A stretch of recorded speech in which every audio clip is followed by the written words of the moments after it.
MotoGP excelled itself with its 2025 French Grand Prix. One absolutely crazy, hard to follow in the best way, awesome outcome race that was. Val, Simon, we were struggling to make sense of anything that was going on for the first dozenish laps of Le Mans, and in the end, what a brilliant outcome. Honda winning again with LCR, with Johann Zarco at home at Le Mans. Simon, it got quite loud, didn't it, at Le Mans? Yeah, I mean, I love the end result, but I strongly disagree with everything you've just said about MotoGP excelling. It was a circus. There was no, but the only part of that race I enjoyed was Zarco crossing the line. We will get everything to that. Else about it was a disaster. We'll get to that. We have some disagreement over the spectacle of the French Grand Prix. Val, you enjoyed it a little bit more than that, didn't you? Yeah, I'd say so. Yeah, that's a low bar. I couldn't professionally detach myself from the sinking feeling, and it's a feeling that I think if listeners feel like I'm bringing up other sports too much in these podcasts, part of the reason for that is when you see a bonkers race, before even enjoying it, your first feeling is a dread of, I'm gonna have to make sense of this, a professional capacity at some point. And it's not a great feeling, I can tell you that much. Not to complain about a great job that people would love to have, but no, I didn't envy you at the moment when we were trying to work out who was on which tires, who had and hadn't cleared a first of their double long laps already, who on earth had a chance of winning. Until that kind of the picture crystallized, it was I was glad not to be you. I saw a tweet recently, just before we come in to record this, from Frankie Carcetti being like, well, we led our first race today with our MotoGP rookie Firmin Aldegar. And I was like, oh, did Firmin lead the race? It will not surprise you to hear that I did notice that Firmin led the race. Yeah, I didn't. By 12 seconds too, so... Yeah, and then I kind of processed in my head, and I was like, oh yeah, he pitted a lap after Marquez. But Yeah, of course. Yeah. Before we get into arguing about the rules that set things up and the whole concept of flag to flag and the quality of everything, let's start happy. Let's talk about Zarco and LCR and how the race was won. Val, in a little bit in this episode, you'll talk about some people who didn't win, how they managed to not win. Simon, you can start by talking about how Zarco made that happen, because it was a triumph of strategy and commitment to that strategy, and then just some excellent riding.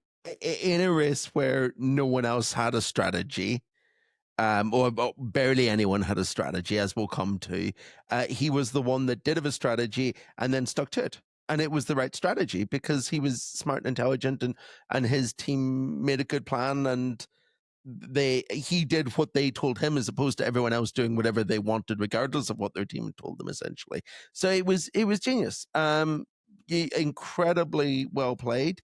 Absolutely deserved, because he was the only one that both had a plan and managed to deliver on it. And the result was, just the most mental, emotional race result ever. It was just madness. It was, you've never heard a rendition of the French national anthem like it, with 120,000 mad people with flares and smoke grenades and flags and screaming and tears and happiness and probably lots and lots and lots of red wine. It was just mental. The whole weekend was mental. It was just the absolute icing on the cake. And it was not one surprise whatsoever that the first person in pit lane to meet Zarco as he came in was French Grand Prix boss Claude Michet, who has just sold 120,000 tickets for next year's race.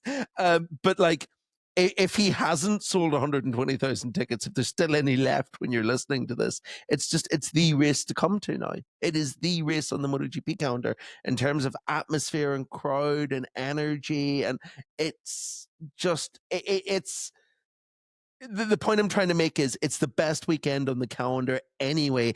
And then the local guy won, and it just turned it up to 11. It was, this afternoon was pretty damn special.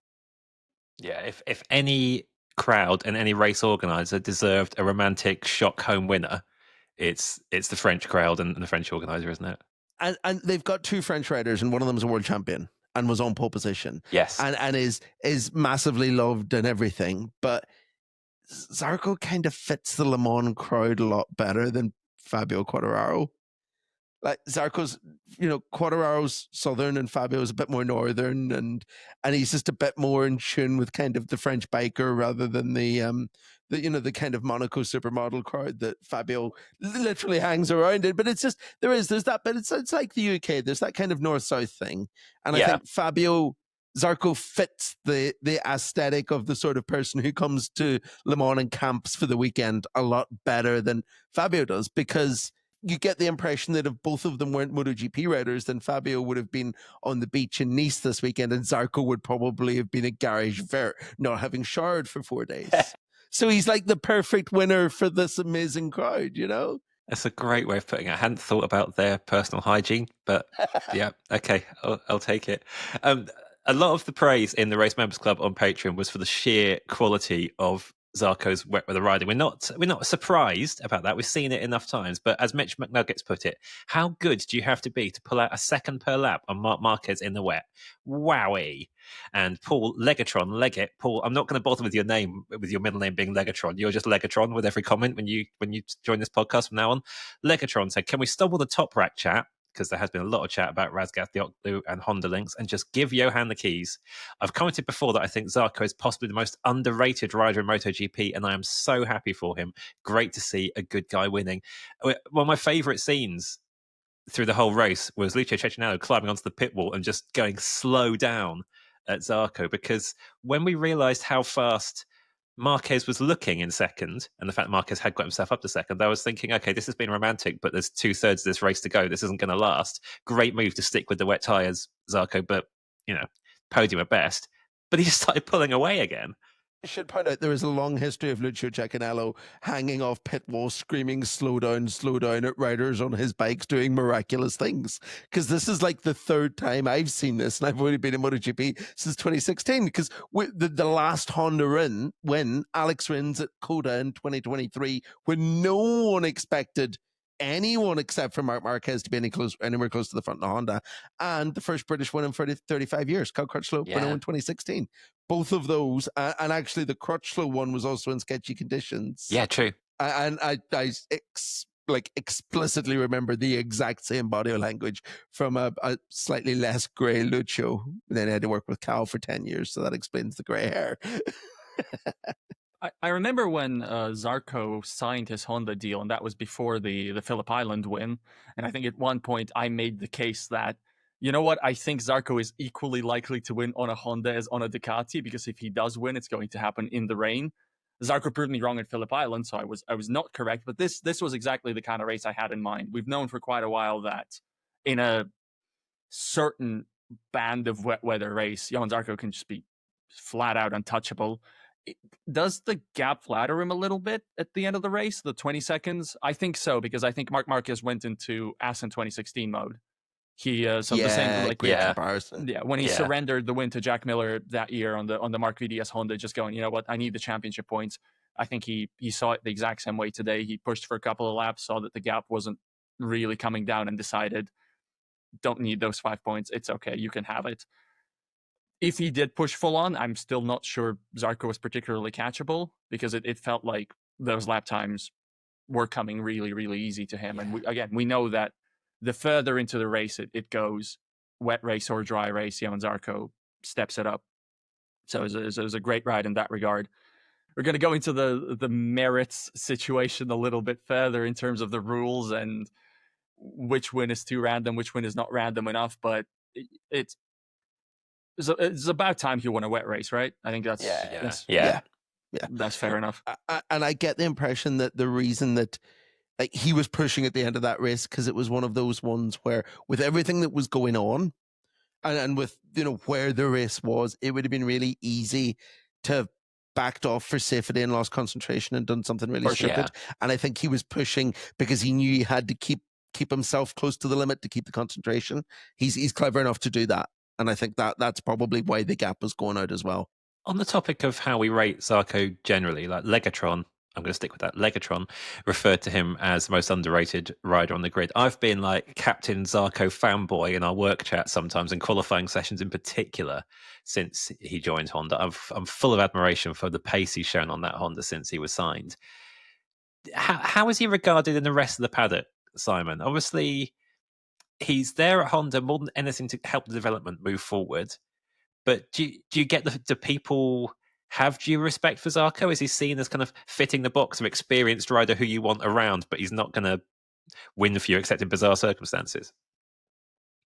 The only reason that he's not going to win for you except in bizarre circumstances is because he's riding a Honda. But you know, it was like there was a real sense of whenever he won on the Ducati. Val's face at that comment. Nah, whenever he won on the Ducati, there was a real sense of, well, that should have came a long time ago. And that's because there's a bit of a paddock attitude of, yeah, he's really, really good. He's a really competent, decent rider. And actually, I think it's probably one of those cases where the paddock opinion of him is higher than the general public opinion of him. Because of the KTM shenanigans and the fact that he never quite did it on a Yamaha that was probably better than he was at the time. But I think that's testament to the fact that he's matured a lot and become a better rider now than he was back then. And I think that, yeah, like he's held in high regard as kind of the veteran guy you'd really want developing your bike. And I mean, there's an obvious comparison to another veteran guy who you really want riding your bike who's recently retired and who certainly was a lot more love-hate than Zarco has ever been, you know, for his rather spiky character. But Zarco doesn't really have a spiky character and he's just well-liked and well-respected. That KTM stint mentioned is an interesting one because it's like the failed KTM stint and having to kind of redeem himself through a vintage Ducati and some early controversies there. Cool. At LCR Honda before he went to vintage Ducati. You're right. Yeah. That very brief stint. A 3-race replacement ride for Taka. Yes. That period, that could have in a way been Zarco's prime, that kind of 2019, 2020 point. He leaves Tech 3 Yamaha highly rated. And by the time he's kind of redeemed himself in the public's eyes, he's a veteran. That middle bit of his career is kind of gone. I think maybe that's why there was an expectation that he should have won a race earlier than he did. Because if he'd went to Pramac instead of KTM, he would probably have won a race within a season or two. Yeah. So we mentioned how they stuck to their guns, LCR and Zarco. Lucio Cecchinello flies his own plane, has a lot of weather radar apps, showed Zarco on the grid, and Zarco was like, yep, that's rain, I'm sticking with this, was convinced. Val, we're going to get into riders in general a bit later in this episode. We're going to highlight some people we think deserve better and some people who really should be kicking themselves and no one else. A really big theme of this race was riders seeing the weather radar saying it's going to rain hard soon and going, nah, it's definitely not. Let's go for slicks. People just didn't commit to what turned out to be the right strategy. A little bit of context before Val jumps in. There is literally a runway backing onto the main straight. So whenever there's going to be a weather station at the airport, this is going to be like the most accurate weather forecast we have of the season because there's an airport there. I mean, in fairness, I literally pretty much live next door to the Met Office, and my Met Office app does not always do what I want it to when I'm trying to dry washing. But remember, it's not forecasting; it's radar. Okay, like we could see we could physically see the rain coming on the radar. Anyway, let's let Val. Val, take a turn talk about riders' strategies and people ignoring the sky, basically. You know, before all of that, I really liked all that Zarco discussion. He is whatever the bike version of a wheelman is. I don't know if there's a good word for that in bike parlance, but he also did spend a fair amount of time on a grid-leading Ducati and just couldn't qualify it well enough to make it count at the front of the grid. I think that also has to come into consideration. I think he did get a decent amount of time with a front-running bike and did decently with it. Anyway, I couldn't keep it in. That's fine. It's fine. You're allowed. You're allowed. Yeah, it was a strange. It was just a strange situation. How many riders we heard after the race that weren't just Zarco saying, "Yeah, the rain was probably coming, but like I didn't want to do wet tires on a dry track." And there's a certain point to where I understand that because yes, Johann Zarco won the race very comfortably, and yes, everybody knew the rain was coming at some point, but Johann Zarco was 30 seconds off the lead at the point where the true crossover happens. I think if you wait a couple more laps, could be 40 seconds, could be 45, at that point, even a pit to swap bikes for fresher wet tires that didn't just go through a dry track, so it didn't just get, mangled in terms of temperature on a track that they're not built for. For some of the front runners, especially the front runners in the championship picture, like I think Alex Marquez spoke about this pretty well. He felt that they didn't feel the liberty to do the strategy that Zarco did, even if in the end it proved the obviously correct strategy.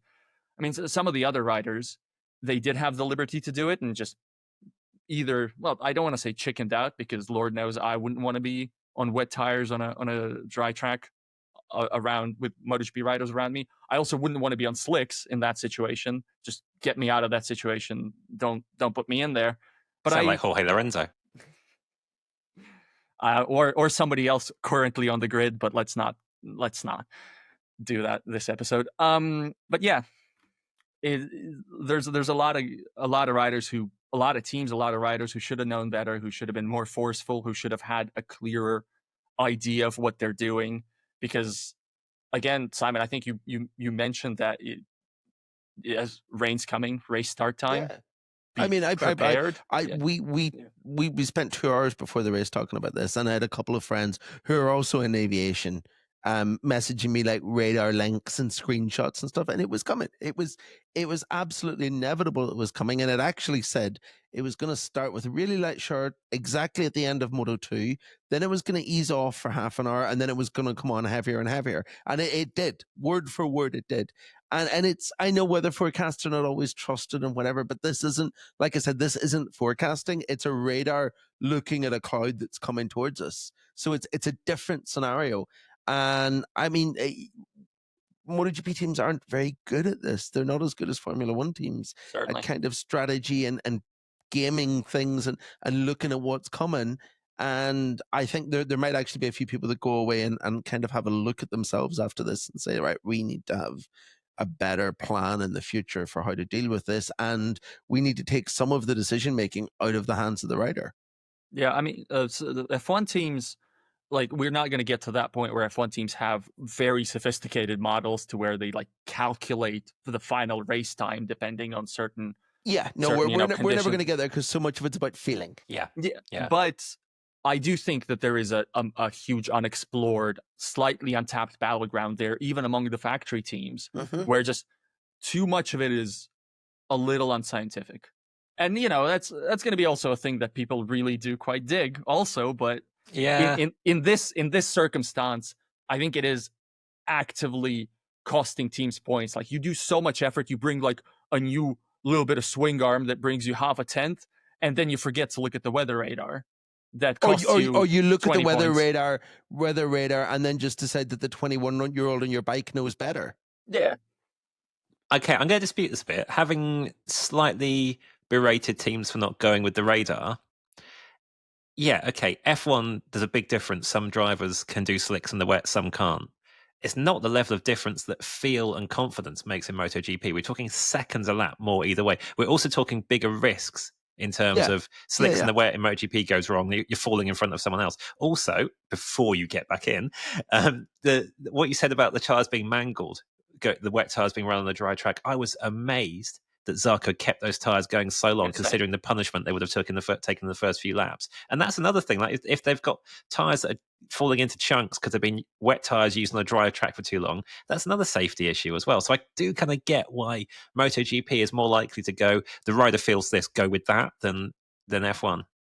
I would imagine we didn't see a lot of Zarco very early on in the race, and I would imagine he was hunting out puddles to try and keep the tires go, because there was a lot of wet track off the racing line.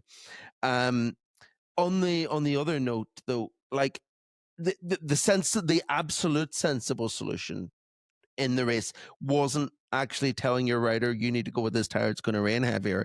It was going and finding 3 or 4 other team bosses, showing them the weather radar and saying we need to convince them to delay the start of this race 15 minutes. We'll get to that. We'll get to your preferred strategy. It's coming. One more thing on Zarco, though, before we wrap up Zarco's section. Northern Bastard says Cecchinello's interview with TNT Sports made it sound like Zarco's future might lie with the factory Honda team. It would be a shame to break up their relationship when he works so well in the team. Now, I saw that Cecchinello interview on TNT, and He had to correct himself at one point in terms of whether he was saying, I believe he'll stay or I hope he'll stay. He also made very clear that the relationship Zarco has with the people he works with is outstanding at the moment. Simon, what do you expect to happen in Zarco's future? Something really interesting happened today. And actually, hilariously, it happened while I was standing next to Zarco's manager. The factory HRC team press release arrived to my phone, and the subject line of the factory team's press release led on Zarco winning, which is wild. Yeah. But my gut feeling is still that Zarco doesn't actually want to move that much. Yeah. As long as he has with how good that team is, if he has the bike that he wants, the latest, newest bike, which he does, inside that team, I don't think he's too fussed. And I think he's maybe learned his lesson from KTM, that where he is right now might actually be a better place to be. I would say that I think all MotoGP riders, including Johann Zarco, find it just really, really difficult to accept that a satellite ride on a factory contract can be effectively the same as a factory ride in the factory team. Just, the colors, it's not going to be the iconic Repsol colors anymore. Well, I was just about to say this. I wonder, is there a little bit less draw because it's Probably. not Repsol Honda anymore? Must be. Zarco's already a Castrol Honda rider. Yeah. And it's not won anything in years as well. That'll make a difference. And people are going to speak about it a lot. And I think there is stuff to talk about. We have to remember, just looking at the past 2 years, there is at this point zero evidence, I don't know how to show sub-zero with my fingers, but sub-zero evidence that the factory Honda team performs better than LCR. Yeah. None. Yeah, none. Doesn't exist. No, sub-zero is correct. Yeah, absolutely. Today's episode is sponsored by Insta360, a leader in 360-degree action camera technology. They recently launched their X5 camera, a new 360-degree camera which shoots in all directions at once in incredible 8K, 30 frames a second resolution for epic motorcycling shots without even having to worry about where the camera is pointing. Just hit record, focus on your ride, find the best angles in the edit with Insta360's mobile app. It's easy, it's smooth, it uses AI to help you create everything from shots looking back at yourself and your friends to racing-style gyroscope action that captures the flow of your rides. See more of your handlebars with an immersive point of view or shoot unique third-person shots of you, your bike and your riding buddies. X5 is every camera you'll need in one. From morning commutes to night rides to the city and everything between, X5's huge sensors, triple AI chip and dedicated low-light shooting mode deliver unmatched detail and image quality around the clock. It's waterproof, reliable, and features Insta360's toughest ever lenses and lens guards, both of which are completely replaceable, meaning you can be confident taking it off-road as well as on and riding in any weather the road can throw at you. Combined with Insta360's extensive selection of accessories, you can mount your camera anywhere on your bike to get just the right shot. And with a built-in wind guard, noise-cancelling algorithms, and compatibility with common Bluetooth communication systems from Sena, Cardo, and others, your videos will have crisp, clear audio and the ability to record your own commentary as you ride. To bag a free replacement lens kit worth £29.99 with your Insta360 X5 purchase, head to the link in the description of this episode and use the promo code THERACE. And it's available for the first 30 purchases only. And for more information, you can check out all the details through the link in our description box. Simon, you are getting your hands on one of these cameras soon to play with for our next few adventures, basically, which includes the Isle of Man TT, which we've got a few fun ideas for. I am upgrading from an X3 that I've had for a few years and used for all sorts of fun things. And actually, my main plan for the new Insta for 360 is to take it to the Isle of Man TT and be able to point it at motorbikes going past, while also pointing it at the people stood next to me as they get the scared out of them from very high speed adventures. Because you get all those cool TT reaction shots. With this camera, we can do both in one. So it's going to be really cool. Yeah, I'm really looking forward to it. Yeah. Loads more TT stuff coming up on our MotoGP social channels. More TT stuff coming up on the website itself, and particularly in the Members Club on Patreon as well. Okay, Simon, at the start of the episode, you were gagging to tell us how much you hated everything about this amazing race. You did post on social media about it. TV Room Raccoon saw that, and in the Race Members Club on Patreon asked my favourite question since we started taking listener questions on Patreon, to be honest. I won't go through all of it because it's quite long, but maybe I will. Let's see. TV Room Raccoon says, on social media, Simon has proclaimed his hatred of flag-to-flag races because he believes they create contrived drama, that there's no talent or skill involved in winning, that the fastest or smartest rider won't win, and the finishing order is as representative as picking names out of a hat. This raises some important questions like, why does Simon hate fun? Yeah, I'm gonna keep going. No, I feel like I'll leave it on there because why does Simon hate fun? I don't hate fun. I hate Dorna mandated fun. Yeah, TV Room Raccoon at the end adds there's a long, if you're on Patreon, read the question, it's brilliant. But the sign off is, do Val and Matt agree with Simon, and if so, what did the nation of France ever do to you? just glorious. So Simon, you hate Dorna mandated fun, you just don't like the way the flag to flag races are a contrived artificial way to create drama in a series that doesn't need it because it's good enough anyway. That's my problem with it. Like today, a 15-minute delay would have meant everyone would have started in wet weather tires. And you know what? Johann Zarco would probably have won the race anyway because he's really good in the wet. And instead, we like. We're going to come on to this in a minute because there is no something I hate more than flag to flag races about what happened today. Us? The two of us? No. This is actual safety concerns about something still that the happened two today. of us. That still sounds... We're not a safety risk, Val. They're just Val's not at a risk. Give him a few weeks and he might be a safety concern. He is potential. Yeah. It's contrived. It's artificial. No one has ever said, "Oh my God, that flag to flag race had great racing." Because they never do. Zarco won by 22 seconds. It was dull. I can think of one notable overtake, and that was from Aliguer on Pedro Acosta. That's the only notable overtake in today's race. And then everything else about it that is notable and exciting wasn't actually racing. It was artificial drama. Val, go for it. What's your take? I don't know. There's so much feeling. Val on the fence. So much anger, so much dark side in this, and I'm here with. I didn't feel any which way because I understand the point. For me, I agree partly, but I think if you're going to enjoy MotoGP at all, you have to accept a certain baseline level of artificiality, because otherwise, why are the 6 Ducati guys on the Ducatis? Why doesn't Fabio Quartararo have a Ducati? Why doesn't Pedro Acosta, Maverick Vinales have a Ducati? Why do they show up to weekends often knowing, P5, P6 at the absolute best? Why is tire choice such a big part of it when sometimes it's just, Michelin brought a certain allocation that you like more or less? It's never going to be this perfect representation of who really has done a good job, who really has done a bad job. And I am 100,000% convinced that we have had recent MotoGP seasons where the best rider did not win the title, much less the best rider win the race. But, when there's 22 races in a season, I'm kind of okay with something like this as long as it is safe, which is I think it is an important concern. And I am more on Simon's wavelength in that regard than the other thing.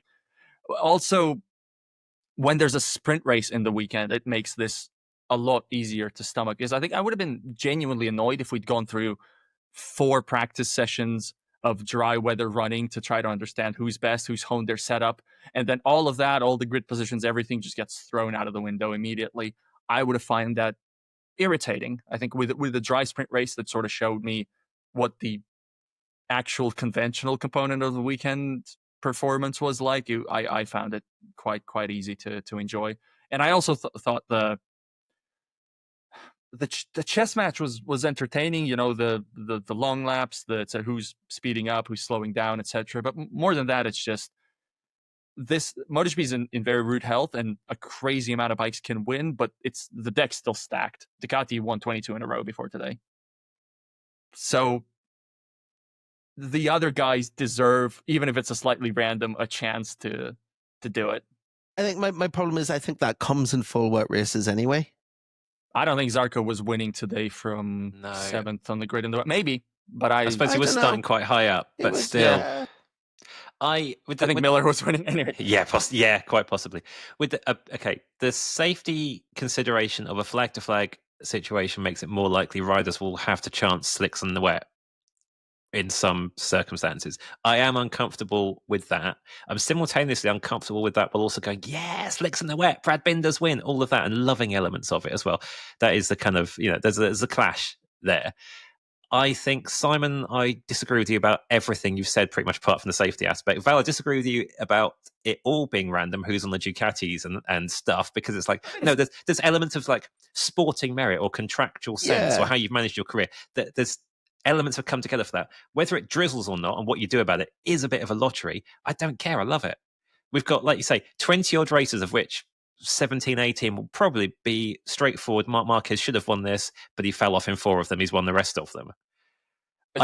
In any major series where things are quite not predictable, but there's roughly what the plot is, and the variables within that plot will vary a bit, but not loads.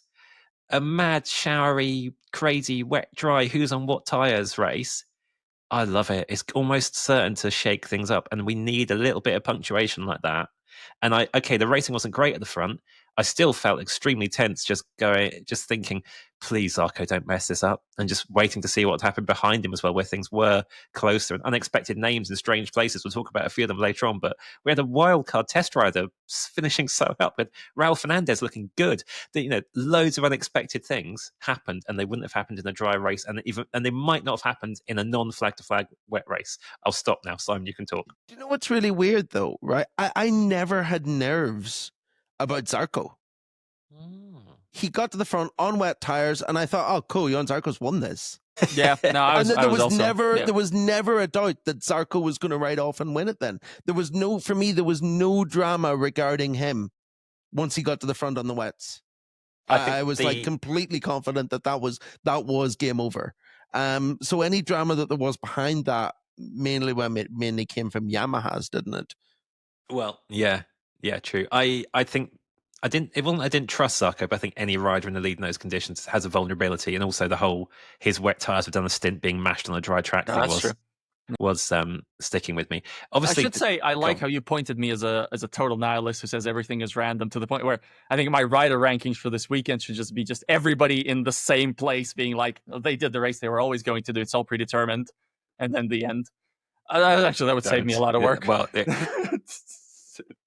it would make your I did wonder if you were going to do that at a point, or just do what I suggested. Whenever I called the what flag to flag races a lottery, you should just pick names out of the hat for the order. We should talk about what's changed since our last similar race, because it's not that long ago. We were late at night in Europe, and you in Texas, Simon, talk about Marc Marquez running off the grid and triggering complete chaos at Austin. Now, it may have felt like chaos at Le Mans when we had effectively 2 versions of the race start, everyone going to the pit lane once, everyone then changing their minds, most of them putting slicks back on again, half the field getting double long lap penalties that they were being informed of in a random order, which is a little bit odd, and that they can't take the penalties they've been informed of it. It wasn't tidy, but almost every rider I listened to after the race was like, at least we know where we stood, at least we knew exactly what was going to happen if X many bikes were doing this. In the members club, Alex F said, no questions, I just love this rule change. And I think I wouldn't go as far, Alex, as to say I love it, because like I say, it was still a weird spectacle, but it was tidier. Alan says, though, why wasn't the second start aborted? Because I'm almost certain more than 10 riders came back in to change from wets to slicks. Yeah, they've clarified that one. I don't remember what the original ruling specifically was on it. I think it was slightly ambiguous in the sporting regulations, and they now definitively clarified it. It wasn't the start of the race; it was the start of the warm-up lap. So they weren't going into racing. The whole problem of having too many bikes on pit lane exit is if once you cross the pit lane exit, the racing starts. If there's 13 bikes coming out, it's a total disaster. Whereas on the warm-up lap, it's fine because nobody's racing for position. You're still taking your grid slot at the end of it, so all of them can just filter out in reasonable order, which is why the race was not red flag. The major change to the rules, apart from, well, obviously change one was that it no longer matters to the steward so much why you abandon the grid, which was such a stupid distinction to begin with. Like it made COTA a mess. It just totally derailed the viewer comprehension of that race, and also the rider comprehension of that race. Nobody knew what was going on. So I you leave the grid. Instead of ride through, it's a double long lap, which I think made today more chaotic because it encouraged riders to bail on their tire choice on the grid. But also, I do get it, because I don't want riders to be penalized with 40 seconds, 30 seconds for a tire choice that they made like 30 minutes prior on the weather that they saw. I don't think there's. We can discuss sporting merit of all of these aspects, but that in particular just feels like then might as well just make him choose on Wednesday then, I guess. I unsurprisingly disagree. I think, first of all, I think there was nothing wrong with the old rule that a few tweaks wouldn't have corrected rather than the wholesale changes. And I think the only reason that riders didn't understand it is because riders never took the time to learn it. This is true. And Marc Marquez proved that by thinking very confidently that he knew what the rule was and then being absolutely proven wrong and basically telling Davide Tardozzi he was wrong whenever he corrected him. And we caught all that with the Dorna grid camera in Austin. Yeah. So I don't think the problem was that the rule was complicated. I think it was that Marc Marquez in particular didn't know the rule as well as he thought he did. And I don't like the fact that we just changed it to what Marc thought it should have been, basically. No, it's things like that kind of build this attitude that there's favoritism, because Marc said it should be one thing, and then one race later it is that thing. And actually, it is absolutely the law of unintended consequences. But that rule change has left Joan Mir with a broken hand, because the contact between Bastianini and Bagnaia and all that chaos in the opening lap was caused by the massive speed differential between half the grid being on slicks and half the grid being on wets. And they went into one corner, one very tight corner, with everyone all over the place doing completely different speeds and braking in completely different points. And no one ever thought that might be the issue whenever we brought in this row change, that you could take your original grid position. And actually, it's really, really dangerous, as we've seen today. And I think no one's really taken the time to think about that yet. It's absolutely going to be some of my first questions on Thursday in Silverstone to riders, because it kind of took me a while even to form my thoughts on it after the race. But I think we've made race starts a hell of a lot more dangerous by kind of rushing through a rule and not thinking it through. The grid thing is, the grid thing genuinely I had not thought of, because for me, it just felt natural that if you're going to have flag-to-flag races, you're going to have riders on different tires starting the race, because you're free to choose the tire that you expect to fit the full distance rather than this current lap. But it did make it easier to go different. Yeah. And it's massively reduced the penalty, because a double long lap is not a big deal, instead of 45 seconds. Yeah.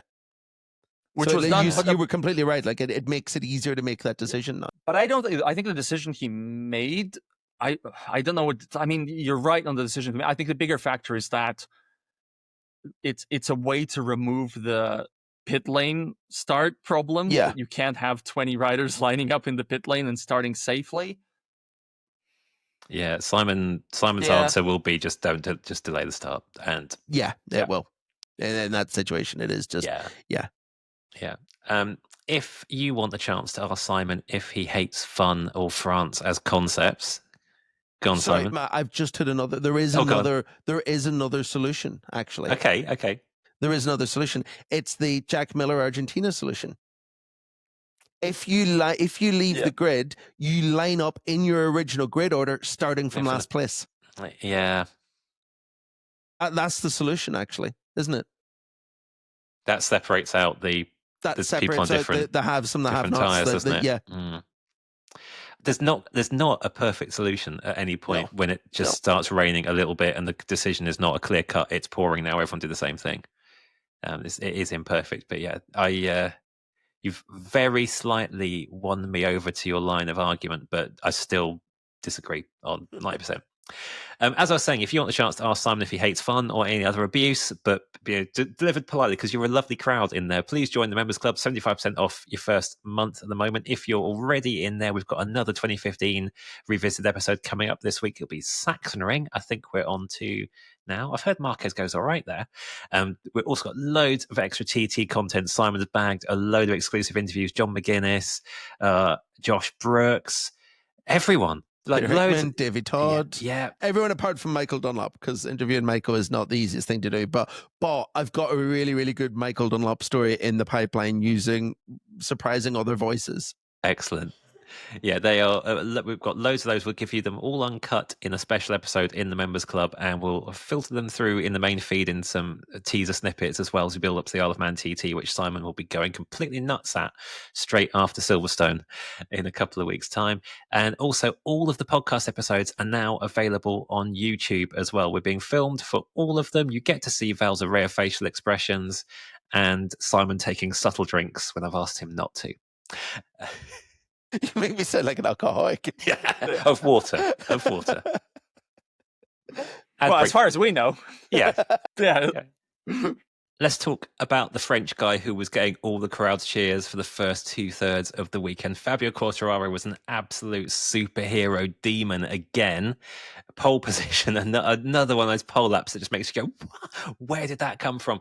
Couldn't turn it into a podium in the sprint. Things went wrong for him early in the Grand Prix, and then he got in trouble afterwards. Simon, you shared some footage with us of what he got in trouble for, and you can kind of see why he got in trouble for it. I think he's lucky he only lost 10 minutes of FP1 and €2,000 next time out, because he did physically assault a marshal. You watch it back, he slaps one of the marshal's hands away from him off the bike. Yeah, I want to sort of stop and caveat that, because people who haven't seen it, physical assault has a lot of there's a breadth that covers. But he puts hands on someone. Yeah, okay. In the lightest way of it, but he does put hands on someone. Yeah, basically he crashed out of the race. He really wanted to restart the race. The marshals told him he wasn't going to restart the race, and he got a bit of a temper tantrum, bit of a toddler tantrum, and threw his arms in the air and screamed at people and slapped out and whatever. I think he's lucky he got away with it. From what I can kind of figure out from going back and watching it and seeing other footage and stuff, I think why he was so angry maybe is that him and Brad Binder crashed basically simultaneously at the same corner, and then Binder got on his bike and rode off, and Fabio got on his bike and the marshals wouldn't let him ride off. And I think maybe Binder's bike hasn't switched itself off, so he's been able to pick it up and ride off. Quartararo's bike has. He's got back on it. It's been switched off, and the marshals have said, we are not bump starting you onto the start-finish straight out of a 90-degree blind corner. He's trying to bump start it, isn't he? Yeah, from the footage, he's trying to bump it. He's trying to, and they're not helping, and he's getting angry because they're not helping him, but they're right. It's not a position to be doing something like that in. And he's not the only one this weekend. Yamanaka got the same penalty in Moto3, and I think at the same corner, without double checking that, which I probably should have. But so it's obviously something they've been instructed to do, the marshals, and the marshals are volunteers there for everyone's safety. So I think he's quite lucky he got away with the penalty he did, to be honest. Matthew Boff in the members club did ask, was he trying to get back because he was still on softs at that point? On slicks, rather, he could have changed bikes if he'd made it back. I assume that was even if his bike was broken, that was the theory. Yeah. I mean, it worked for Binder, who immediately crashed at turn 1, I think, after kind of like... So, there were a lot of crashes where you saw the graphics come up and you thought, have they left that graphic up from the last time they crashed, or have they crashed again? There was a lot of kind of repeat accidents in that. When Fabio talked to the media after the race, it was before the penalty had come out. We hadn't seen the footage at that point, and no one really knew that this incident had occurred. So he didn't address that. He did say that even if he'd been able to continue in the race, he didn't think, regardless of the conditions, he had the pace for the podium or certainly for the win, just as been the case in the sprint. It was a case of trying to get as much done early on as he could. We've had a lot of questions in the members club about Quartararo's kind of general competitiveness. Actually, Dan Neal always sends us in loads of questions, and we cherry pick the best one each time. 2 or 3 of Dan's 5 this time with the word "what" as that race unfolded. But he also said, how many races will Fabio win this year? Motorsport Mike said, can Quartararo win a race this year? But on the flip side, Ben says, what has happened to Yamaha? 1 lap pace was one of their main problems. Now it seems their race pace has got weaker. Have they sacrificed race pace for qualifying? I don't think it's that, is it? The race pace hasn't changed. It's the qualifying pace. Yeah, exactly. And Quartararo's strength early on in the Yamaha was always 1 lap pace. That was the thing that he lost. And then their race pace kind of faded, but I don't think their race pace has faded as the 1 lap pace has come back. I think all in all, I mean, he was in the podium last time out in the dry because he turned a good qualifying into a decent finish. So no, it's still there. It's just, they can qualify a bit better now. And I don't know multiple race wins this year if that's doable, The problem is I kind of look at like some of the circuits where I think, yeah, he's got a really good chance there. And then there's like someone else that is like, you like remember that amazing Sepang test and he goes well at Sepang and you think like, ooh, there's a chance there. And then you remember that Alex Marquez is on form at the minute and he's probably going to, yeah. But there are places where I think he'll comfortably fight for wins this year. I don't know if he's going to win races per se, but yeah, there's places where Valencia maybe actually thinking about it. Valencia is a bit of one. There are places which is great because it proves that the project is coming back. And I've made this analogy before. It's like 2015 Ducati, isn't it? Where suddenly they can start winning at certain circuits again. And then the next step is being in the podium at every circuit. And then that's how you start putting together a championship again. So it's coming. It looks really good still. We haven't talked much about the championship in this episode. There's a conspicuous people missing from the episode. It's kind of deliberate because we will talk a lot about Pecco Bagnaия's increasing season collapse next week. And we also get what I think will be a 45-minute long Val monologue because I'm going to talk a lot about Fermin Aldiger, who was superb at Le Mans. Val, it turns out, again, Val was right about everything. So next week, we'll address Bagnaия's continued issues and Aldiger's rise ahead of Silverstone. So we won't talk loads about them at this point, although I'm sure they'll fit into this next section a little bit. Michael Sanderson said in the Members Club, why did Marquez look so uncomfortable, Mark that is, early in the Grand Prix in the greasy conditions that he usually excels in? That is a fair point, actually. This wasn't okay. He ends up second, but this was Mark in sensible Mark mode rather than look at me, it's slightly damp, I'm going to use all my bike control and annihilate you all mode. Did you two think anything weird was going on there? Val nailed it. As in 2016. Yeah, in the wet, yeah, I agree. I agree that was the wet part of the weekend. I think in the dry, Mark's he's now hyper aware of non-scores. Like to the point where it totally conditions how he runs races. He's realized that he is at his most vulnerable of drawing a zero in the opening laps when the tire is at its freshest, the bike is at its heaviest, and just something there that he feels that. And I think that's been the case genuinely all season, is that he doesn't feel at his most comfortable, doesn't really know how to push, when to push, ideally for that part of the race. So he's having to sacrifice some ground.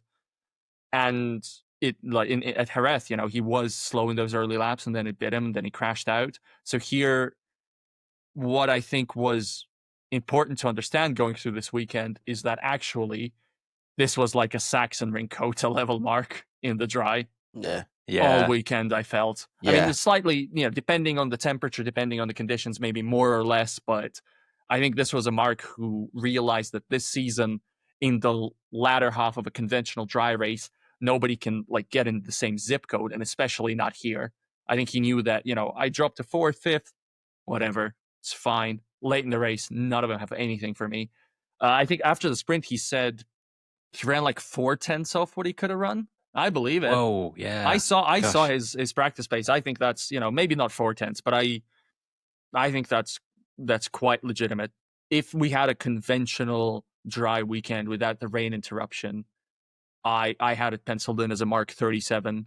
This is better for his championship than a Mark 37, but I think he finally remembered the point standings exist and treated this weekend accordingly.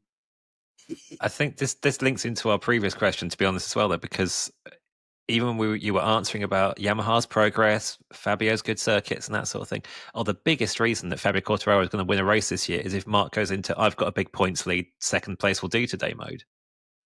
It's hilarious that he crashed out of the lead and threw away 25 points in his beloved Coda, and then started today on the wrong tires with the wrong strategy, made 2 pit stops and still made up those points again, basically, on his 2 championship rivals. It's completely the wrong way around, isn't it? This should have been the day to lose points, and he just gained them up. And one of his biggest rivals started on the right tires. Yeah. Yeah, absolutely. It shouldn't have been the day that this went this way for him. And I think I'm generally not a big believer in luck, especially when it comes to Marc Marquez, because I think he makes his own. But I think today there was a real element of fortunate circumstances that is just done away with any issue he might have had with championship contention. I kind of agree. I also, it's sort of individually, that's not how it works mathematically, and I know that, but it kind of feels like the manifestation of the law of large numbers, right? Yeah. We're watching we've all watched the same season. Mark should be 20 points up the road. He should be further up the road. At least, yeah. Today that got evened out. We still have a lot of championships to talk about, and we feel differently every coming day. I think this was the final lead change of the season. I don't really. I can see I that agree. yeah. It looks like game over to me, and we'll get more into it also next week. But we'll find some things to chat about over the next 6.5 months. But yeah, it's over, basically. If you want to go a bit more in depth on all the people who had the right strategy and the wrong speed or the wrong bike ploughing into the side of them, or all the reasons people who weren't Zarco didn't win this race, we've got a big chunk on that in our YouTube video that is already out there with the three of us analysing the race. Simon reporting from outside the LCR garage. That was a lot of fun to do. And Val has done a version for the race website as well, which I think I headlined something like why Zarco won and these guys didn't. So check out either of those if you want a little bit more detail and nuance on things like Miguel Oliveira's race. But before we wrap up for this pod recording tonight, I am going to let you two talk a little bit about the rest of the field who we haven't got to. I've tasked you both for picking someone who you think should be really kicking themselves tonight. So we'll do the clouds first of all, then the sunshine and rainbows afterwards. Simon, who is your pick, rider or team, who really should be ruining what they let slip at Le Mans? Jack Miller.